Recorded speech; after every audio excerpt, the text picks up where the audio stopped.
Ya, betul. Iya, jangan abang bilang Betul. cuman Allah sendiri, Bang. Tetapi begini, tetapi sang rasul tersebut dia melakukan perintah-perintah Allah. Setuju?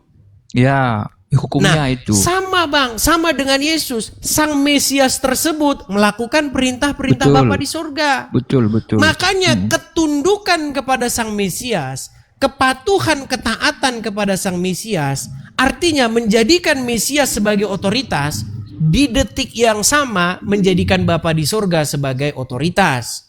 Ya, Ketika Anda menyerahkan, ketika Anda berkata, ketika Anda berkata sami'na wa ta'na kepada Rasul, kepada Muhammad, sesungguhnya Anda juga berkata sami'na wa ta'na kepada Allah. Makanya Muhammad berkata, barang siapa yang taat kepadaku, sesungguhnya ia telah taat kepada Allah. Betul?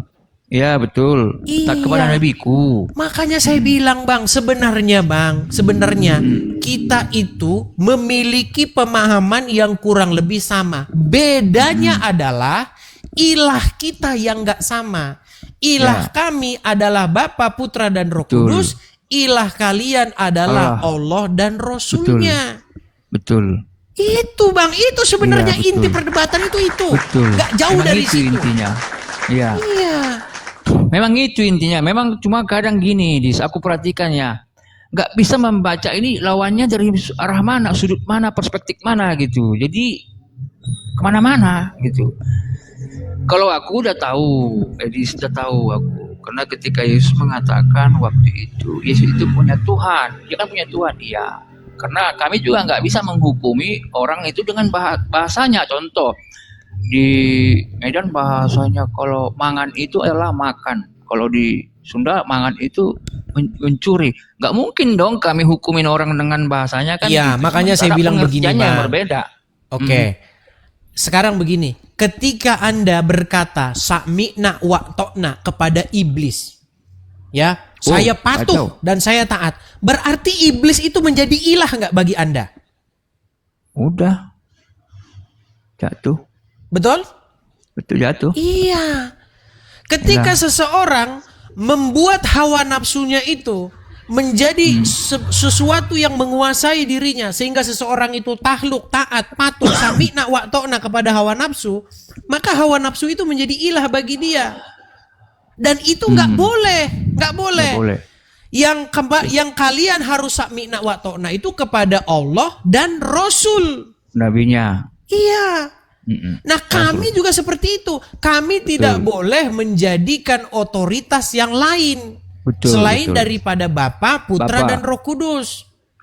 Tunggu dulu. Apapun otoritas-otoritas yang lain harus sesuai dengan itu, sesuai dengan Bapa, Putra, dan Roh Kudus. Contoh, saya kasih contoh.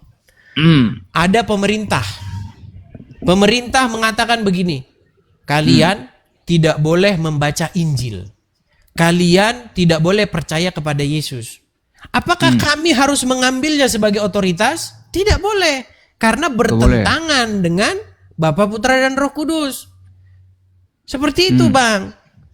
Jadi segala sesuatu pun harus dikembalikan kepada Bapa, Putra, dan Roh Kudus. Makanya Yesus itu Tuhan bagi kemuliaan Allah Bapa. Bahasa yang dia Rob, dia ilah untuk kemuliaan Allah Bapa. Nah, aku potong dulu. Aku potong di kamu di sini. Ketika kamu katakan dia ilah, tuh, kami nanti akan mempertanyakan itu. Karena nggak sama sudut pandang kita. Maaf ya. Tadi Rob, iya, nggak masalah. Kalau ilah, nggak boleh. La ilaha illallah, harga mati itu. Cuma gini, Terima kasih Bang Mr. M. La ilaha illallah. Ketika tadi Edis bilang Bapa itu adalah Roh Kudus. Nah ini jadi saya tidak bilang Bapa itu adalah Roh Kudus. Saya tidak pernah bilang Bapa itu Roh Kudus. Roh Kudus itu adalah roh dari Bapa di sorga. Roh itu apa sih? Ruah bahasa aslinya. Itu bisa spirit, bisa nafas, bisa suatu kekuatan begitu. Nah, ketika roh itu begini, Bisa juga power gini. Ketika roh itu tinggal di hati seseorang, maka roh itulah yang akan menuntun langkah orang. Maka roh itu akan menginsapkan orang itu kepada jalan yang benar. Contoh, seorang Kristen, pejabat Kristen, dia misalnya bupati Kristen, dia dikasih duit anggaran untuk dikelola. Ya. Nah, ketika di dalam dirinya itu ada roh Tuhan yang menguasai dia, maka dia tidak akan mengulurkan tangannya untuk mengambil uang itu. Karena dia tahu bahwa itu salah begitu. Makanya dia mematuhi roh Tuhan itu yang menyuruh dia untuk tidak mengulurkan tangan mengambil uang rakyat tersebut. Nah, ketika seseorang tersebut menundukkan dirinya kepada roh Tuhan itu, bukan berarti seseorang itu sedang mengabdi kepada ilah asing. Justru itulah cara dia mengabdi kepada Bapa di surga. Begitu juga dengan Yesus. Ketika seorang Kristen menundukkan dirinya sakmina wa ta'na kepada Yesus, sesungguhnya dia sedang sakmina wa ta'na kepada Bapa di surga. Nah, permasalahannya sekarang, Bang, kenapa Abang sakmina wa ta'na kepada selain daripada Bapa, Sang Mesias, Putra, dan Roh Kudus? Abang malah sakmina wa ta'na kepada ilah asing yang tidak pernah dikenalkan oleh Musa, yang tidak pernah dikenalkan oleh Yesus, yang tidak pernah dikenalkan oleh para nabi.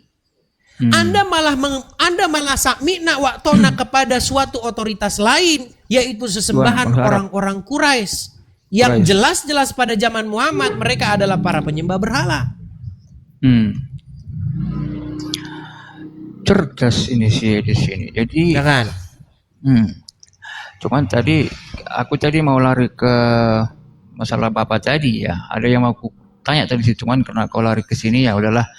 Jadi di dalam surah An-Nisa 47 ya, di situ bisa dibuka di situ. Ya ayyuhallazina, Allah bilang, ya ayyuhallazina utul kitab aminu bima nazzalna musaddiqal lima ma'akum. Hai orang-orang yang telah diberi kitab, berimanlah kamu kepada Al-Quran yang kami turunkan kepada Nabi sebelum kami putar ke belakang muka musuh seperti kami melakukan atau melaknat orang-orang terdahulu yang melakukan satu kejadian di bulan Sabat dari Sabat. Jadi Allah banyak menyuruh mengatakan, ya ayyuhalladzina utul kitab aminu, hai orang-orang yang diberi kitab, hai orang-orang yang menerima Injil dan Taurat. Kalau kita sama dalam arti apa? Kau beriman kepada Nabi Musa, kami juga sama Nabi kami. Kalian juga mengimani itu. Kamu beriman kepada Nabi Yesus yang mulia, kami pun mengimaninya. Cuman bedanya, Edis tidak mengimani baginda Nabi Muhammad. Kalau kami mengimani. Semua para nabi. Alasannya kenapa, Bang? Kenapa alasannya tidak mengimani baginda Nabi? Karena dia memberitakan ilah asing. Kenapa kita katakan ilah asing, Bang? Begini, apakah Bapak Yahweh itu adalah Allah Subhanahu wa Ta'ala? Bukan. Nah, berarti Muhammad membawa Tuhan baru.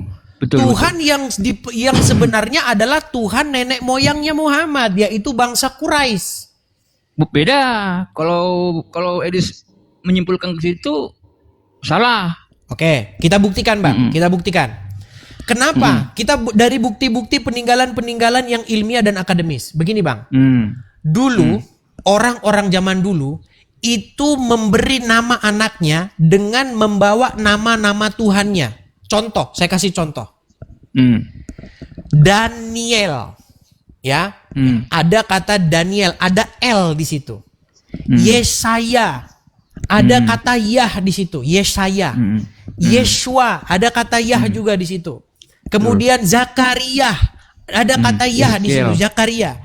Kemudian siapa lagi? Semua nama-nama tersebut mengandung nama Tuhan, yaitu Yahweh, ya, Yehova. Nama Yesus pun mengandung nama itu, Yeshua, Yahweh menyelamatkan.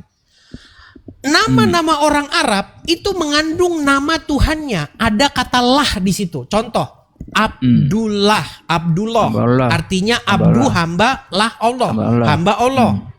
Kemudian Amrullah, Amir Allah. Kemudian apa lagi? Ya banyak lah. Pokoknya mengandung kata lah di situ atau Allah, dibaca Allah, Betul. ya kan? Betul. Nah, pertanyaannya, sebutkan satu nabi di dalam Al-Quran maupun di dalam Alkitab yang mengandung nama Allah di dalamnya. Seperti kata Abdullah, Amrullah. Sebutkan satu nabi. Nggak ada. Itu buktinya Kalau bahwa di nabi-nabi Bible, terdahulu tidak ada yang kenal Allah. ada. Coba tunjukkan satu nabi. Kalau di Bible itu nggak ada. Di dalam Quran, Kalau di Al-Quran yang namanya siapa? yang mengandung kata Allah di dalam nama seseorang tersebut. Seperti Abdullah, Amrullah. Coba sebutkan satu nabi yang bernama demikian. Ada nama Allahnya di dalamnya. Nabi Adam, Ilyas, Nabi Nuh, Ibrahim, Ismail, Ishak, Yakub, Yusuf, Musa, Yakub. Nggak ada. Nggak ada. Muhammad nggak ada. Nggak ada. Makanya Allah itu Tuhan baru yang diperkenalkan oleh Muhammad. Makanya Bang, kenapa kami tidak menerima dia? Karena dia membawa Tuhan baru. Nah, sekarang Bang, justru di dalam Al-Quran ada nabi-nabi yang mengandung kata Yah di dalam namanya. Contoh, Ilyasa, Ilyas, Yahya, Zakaria. Ada ya semua. Kenapa kok ya di situ? Itu membuktikan bahwa Tuhannya para nabi terdahulu itu adalah Yahweh, Yehova. Coba jelaskan secara etimologi apa arti Zakaria atau Yahya. Jadi tadi udah kena tadi ya pendahuluan pembukanya jadi sudah. Cuma ada perbedaan perspektif sudut pandang dari kita memahami YHWH ini. Kalau Tuhannya Nabi Abraham di dalam Bible itu kan Yahweh. Oke, tadi kita sepakat di situ YHWH. Kalaupun ada beberapa yang bilang Hasem atau yang beberapa yang bilang itu Yahweh lah, taruhlah Yahweh, Yehova kalau dibacakan. Cuma memang Tuhan yang menampakkan diri atau memberikan wahyu kepada Nabi Musa itu adalah Yahweh. Tapi kenapa jadi Allah sekarang? Nah, cuman gini di perspektif kami nih memahami YHWH yang 4 huruf tetragramaton di situ adalah yang maha tinggi, bukan ilah. Akulah Tuhan. Jadi ilah bukan menjadi sesembahan, tapi yang maha tinggi. Nah, cuman kalau secara Bible di situ kan jatuh kepada sesembahan dia. Nah, terjadi biar kita tidak begini Bang, biar kita tidak debat teologis, kita tapi debat ilmiah. Kita tadi sudah membuktikan bahwa nama-nama orang pada waktu itu mengandung nama sesembahannya. Setuju?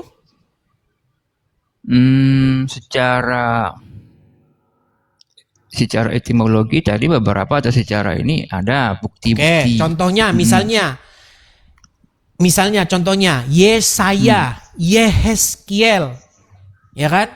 Yohanan, nama Yohanes itu sebenarnya Yohanan, begitu kan? Jadi ada nama Yah di dalamnya, betul? Zakaria, betul? Ada nama Yah di belakangnya, betul? Kemudian Yesaya juga ada. Nama Yah di dalamnya. Nah, ternyata semua nabi-nabi ya di dalam Alkitab maupun di dalam Al-Quran tidak ada satupun yang mereka punya nama menyematkan nama Allah di dalamnya. Makanya tidak ada nabi yang bernama Abdullah, tidak ada nabi yang bernama Amrullah. Justru malah nabi-nabi bernama Zakaria, Yahya, justru ada nama Yah di situ. Itu bukti kuat bahwasanya sesembahan para nabi bukan Allah, tetapi Yah atau Yehova atau Yahweh. Betul? Nah, pertanyaannya sekarang adalah kenapa Muhammad bukan memberitakan nama Yahweh itu, bukan memberitakan nama Tuhan yang disembah oleh para nabi, bukan yang disembah oleh Zakaria, bukan yang disembah oleh Yahya, tetapi dia mempersembahkan Tuhan nenek moyangnya, yaitu Tuhan bapaknya, karena bapaknya bernama Abdullah. Betul. Berarti Ya, kan dia ya, mempersembahkan Tuhan keluarganya, Data Tuhan ya, dari Abdullah klannya, dari puaknya. Makanya saya bilang, berarti kenapa Anda sakmina wa ta'na kepada mereka? Bukan sakmina wa ta'na kepada Bapa, Putra, dan Roh Kudus. Oke. Kamu ini cerdas. Jadi, tadi kan aku udah bilang kan, Dis ya. Sudut pandang kami, umat Islam berbeda. Memahami 99 Asmaul Husna Allah. Al-Mutakabbir, Rahman, Rahim, Al-Musyawiru, Maha Pengasih, Penyayang, Pemaksa, Maha segalanya lah. Ada 99 yang maha tinggi. Nah itu Yud Syefafi, akidahnya itu Tuhan, ilah bagi kami. Memang ya, kita di sini ada berbenturan sekarang ketika ada satu perspektif mengatakan Tuhan yang benar adalah Yahweh. Kok di situ Yehova. Terus kemudian kenapa nih? Kok jadi Allah? Kok Tuhannya Bani Israel? Kok jadi Allah? Abad ke-7, Tuhan abad ke-7. Nah disinilah ada kemudian menjadi compare ataupun berdiskusian sama kita. Kita ini mengcompare. Kalaulah memang Tuhannya yang benar itu adalah di sana, yang termaktub di dalam Bible itu yang betul. Oke, sekarang kita compare. Baginda Nabi diutus abad ke-7 menegaskan, mempertegas dengan tegas tauhid, la ilaha illallah. Tiada Tuhan selain Allah. Kemudian kita lihat ini Tuhan yang sama. Jadi Al-Quran ini wahyu yang kemudian ke-7, tetapi yang memberikan wahyu ini dari Tuhan yang sama. Tuhannya Nabi Musa yang dulu memberikan Taurat kepada Nabi Isa yang memberikan Injil. Tuhan yang sama. Kata Allah, "Qul amanna billahi wa ma unzila alaina wa ma unzila ala Ibrahim." Katakanlah kamu beriman kepada Tuhannya Nabi Ibrahim, Tuhannya Nabi Ismail, wa Ismail wa Ishak, kepada Tuhannya Nabi Ismail, Ishak, Yakub, wal asbati, dan anak-anaknya.